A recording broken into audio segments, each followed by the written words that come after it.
Welcome to Democracy Now!, democracynow.org, the War and Peace Report. I'm Amy Goodman. A 7.7 magnitude earthquake has hit central Burma, also known as Myanmar, with powerful tremors felt across Thailand and China. At least 20 people have been reported dead after the quake struck near Mandalay, Burma's second-largest city, followed by a strong 6.4 aftershock 11 minutes later. Hospital patients were forced to evacuate to a parking lot, many still hooked up to intravenous drips and oxygen tanks as the earthquake rattled the city. Buildings were left in ruins while power lines and several bridges collapsed. Dozens of injured people have been rushed to the hospital. Burma's military regime has declared a state of emergency across 6 regions, including in the capital, Naypyidaw. Burma is one of Asia's poorest nations, still reeling from a devastating war sparked by a military coup in 2021. Humanitarian aid groups have warned of challenges in assessing the true toll of the damage and accessing impacted communities due to the ongoing conflict between the Burmese military and other militia groups. Electricity and communication lines are also down. In Thailand, at least 3 people were reported dead in Bangkok when a 30-story skyscraper that was under construction collapsed. Dozens remain buried. Pre-dawn attacks by Israel have killed at least 14 people in Gaza. In total, more than 830 Palestinians in Gaza, many of them children, have been killed by Israeli fire after Israel unilaterally shattered the ceasefire less than 2 weeks ago. Over a dozen aid workers have been killed or gone missing in recent days, including workers from UNRWA, Palestine Red Crescent Society, and World Central Kitchen. Israel's also escalating its attacks on Lebanon, where it's repeatedly violated the ceasefire agreed to in November.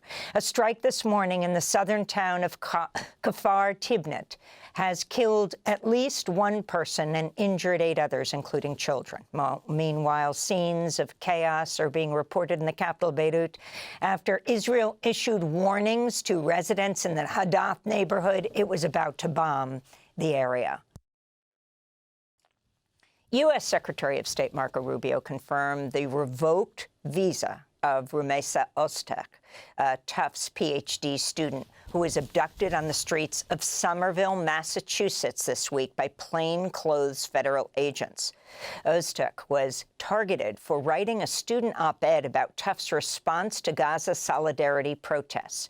Rubio told reporters her case is part of a much larger scheme.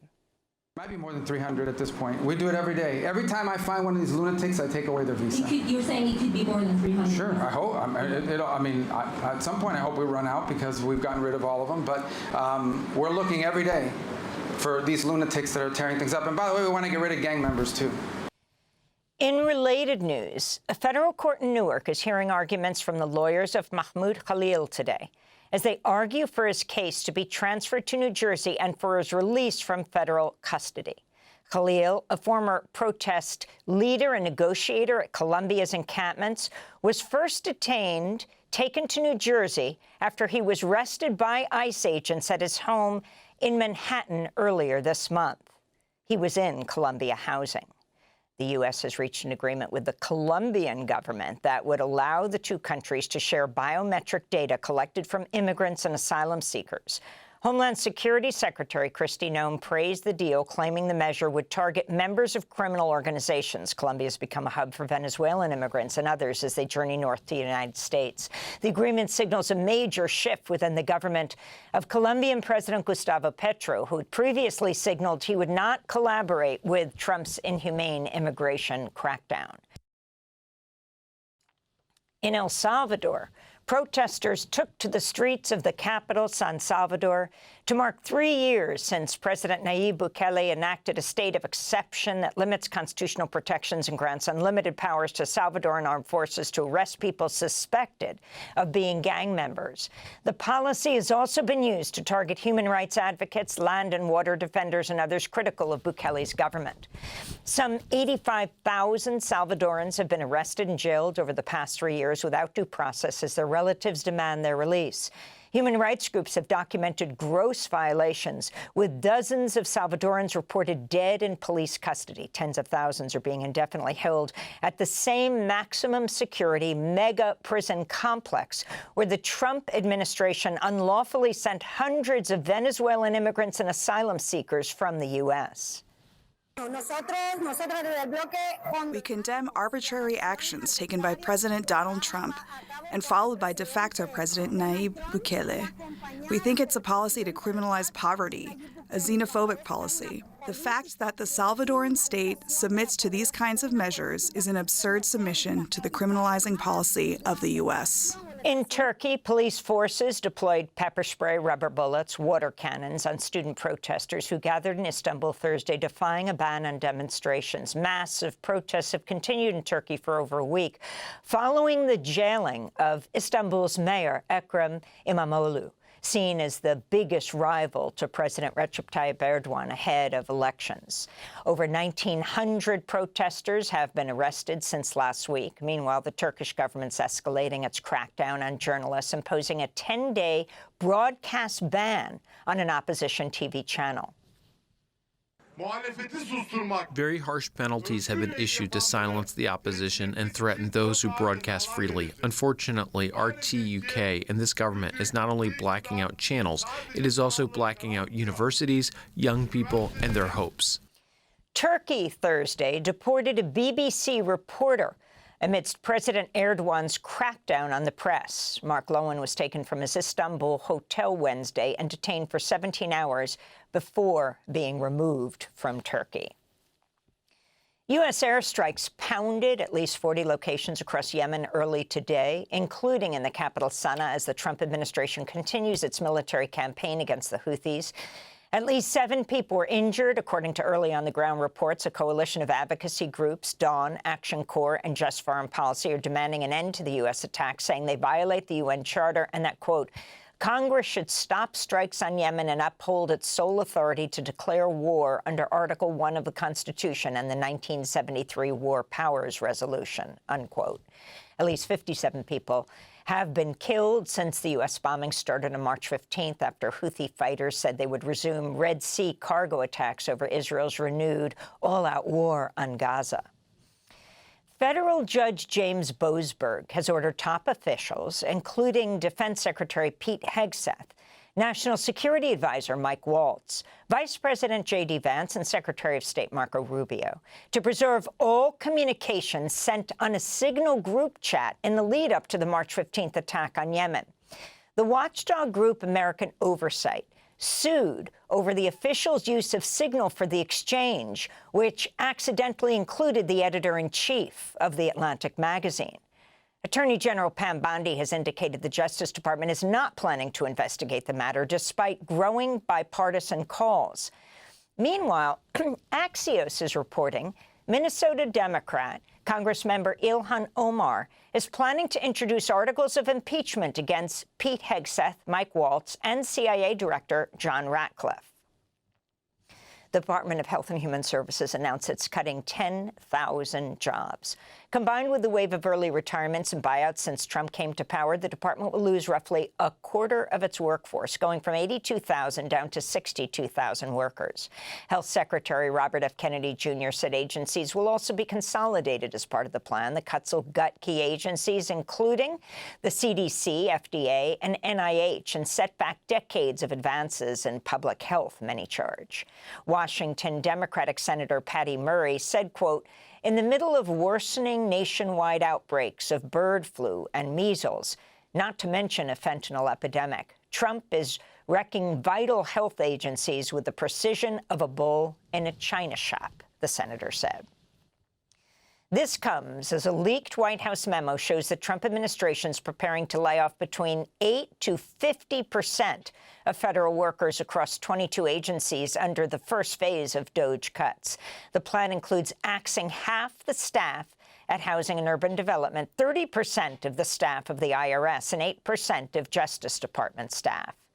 On Tuesday, House Speaker Mike Johnson escalated Republican attacks on judges in the court system, telling reporters Congress could attempt to eliminate federal courts it disagrees with. we do have authority over the federal courts, as you know. We can eliminate an entire district court. We have power funding over the courts and all these other things. President Trump Thursday withdrew New York Congressmember Elise Stefanik's nomination for UN ambassador, citing fears Republicans could come closer to losing their narrow margin in the House if Stefanik's seat goes up for a special election. This comes after Pennsylvania Democrats won 2 state elections this week, including a Senate seat in a district that voted for Trump over Kamala Harris by more than 15 points in November. Republicans now hold 218 seats in the House of Representatives. Democrats have 213, and there are 4 vacant House seats. A New York County clerk refused to enforce a fine from Texas issued to penalize a New York doctor for prescribing online abortion pills to a Texas patient. The Ulster County clerk cited New York State's shield laws. The case is expected to eventually land at the U.S. Supreme Court. In labor news, Trump has signed an executive order stripping union rights from hundreds of thousands of federal workers, ordering 18 departments to stop engaging in any collective bargaining. Trump cited so-called national security concerns.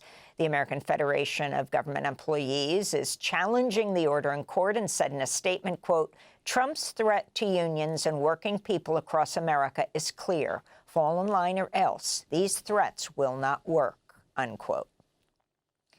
The Environmental Protection Agency has created a direct email address for industrial polluters like coal-fired power plants to easily request exemptions from the federal government to Clean Air Act rules. The rules include limits on mercury production and other pollutants known to damage human health and the environment. Climate Action Campaign likened the process to a, quote, gold-plated get-out-of-permitting-free card, unquote. Robert McChesney, co-founder of the advocacy group Free Press and a tireless defender of media and democracy, has died at the age of 72.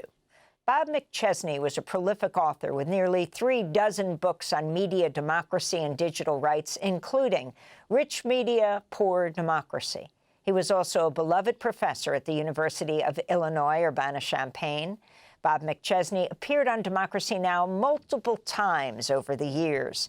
In 2016, he addressed corporate consolidation and control over the Internet. We have to really have a serious discussion in this country about why do we pay so much more for broadband access and cell phone service than almost any other country in the world, sometimes by double, triple the rates for crappier service.